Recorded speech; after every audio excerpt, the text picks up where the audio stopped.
गोचर और ओरण पर कब्जे करने वालों पर जल्द ही सरकार की गाज गिरने वाली है, क्योंकि ये मुद्दा अब विश्व हिंदू परिषद उठा रही है।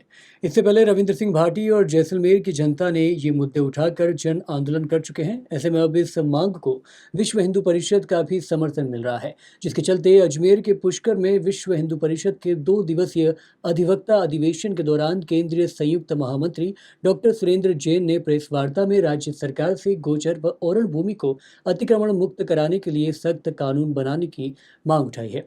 दोस्तों, आपको बता दें कि पुष्कर महेश्वरी भवन में आयोजित विश्व हिंदू परिषद अधिवक्ता अधिवेशन में उन्होंने कहा कि हर गांव की यह परंपरागत भूमि आज कब्जों की चपेट में है, जिससे समाज त्रस्त है। डॉक्टर जैन ने धर्मांतरण रोकने के लिए राज्य सरकार द्वारा बनाए गए कानूनों का स्वागत करते हुए कहा कि इसके प्रभावी क्रियान्वयन इस पूरे अंकुश लगेगा। शिक्षा के मुद्दे पर उन्होंने तुष्टीकरण समाप्त कर राष्ट्रीय शिक्षा नीति को समान रूप से लागू करने की भी बात कही।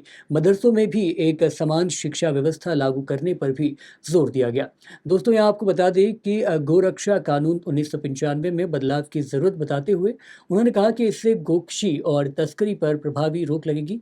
मंदिरों के सरकारी नियंत्रण पर भी उन्होंने सवाल उठाते हुए कहा कि मंदिरों की संपत्ति और आय का संचालन समाज के ट्रस्ट को सौंपा जाना चाहिए।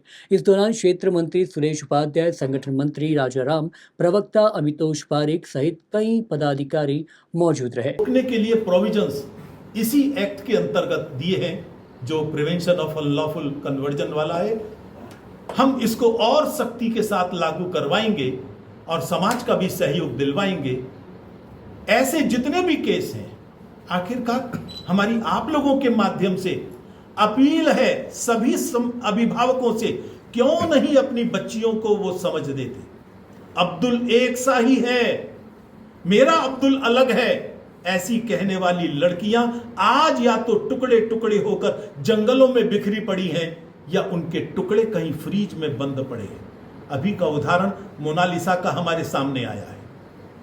उस नाबालिग लड़की को बहकाया इस आधार पर कि हम मंदिर में विवाह कर रहे हैं। परिणाम सामने आ गया, 2 दिन में ही उसने अपनी असलियत दिखा दी।